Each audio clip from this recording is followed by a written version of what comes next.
ജീവകാരുണ്യ പ്രവർത്തനങ്ങളുടെ ധനശേഖരണാർത്ഥം പാണ്ടിക്കാട് ചെമ്പ്രശ്ശേരി കാളമ്പാറയിൽ സംഘടിപ്പിച്ച ഒന്നാമത് PFC and focus football fest സമാപിച്ചു. ഫൈനൽ മത്സരത്തിൽ ഏകപക്ഷീയമായ 2 ഗോളുകൾക്ക് അൽഫാൻ കർട്ടൺ വണ്ടൂരിനെ പരാജയപ്പെടുത്തി ടൗൺ ടീംകാരായ പറ ജേതാക്കളായി.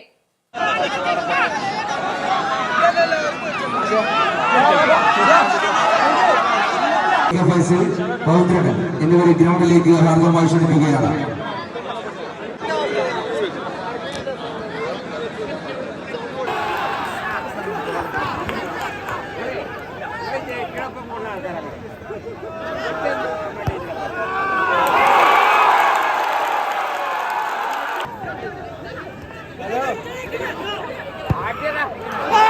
PFC പനമ്പറ്റ, ഫോക്കസ് കാളമ്പാറ എന്നീ ക്ലബ്ബുകൾ ചേർന്നാണ് ഒരു മാസം നീണ്ടുനിന്ന ഫുട്ബോൾ ടൂർണമെന്റ് സംഘടിപ്പിച്ചത്.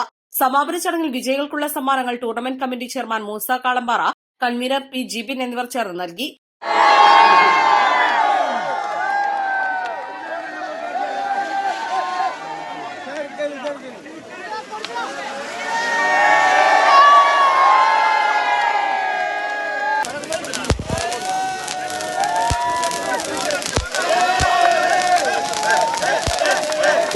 കാളമ്പാറ പ്രവാസി കൂട്ടായ്മയാണ് ട്രോഫി സ്പോൺസർ ചെയ്തത്. ചടങ്ങിൽ ട്രഷറർ സുധാകരൻ, എക്സിക്യൂട്ടീവ് കമ്മിറ്റി അംഗങ്ങളായ റിയാസ് കാളമ്പാറ, സഫാൻ, ഫക്രുദ്ദീൻ, ഹബീബ് കക്കാടമൽ, ബഷീർ പനമ്പറ്റ, ഷാനിഫ് പനമ്പറ്റ, മാജിദ് കാളമ്പാറ, ബാലാനന്ദൻ, മുജീബ് തുടങ്ങിയവർ പ്രസംഗിച്ചു. East live, Pandikkad.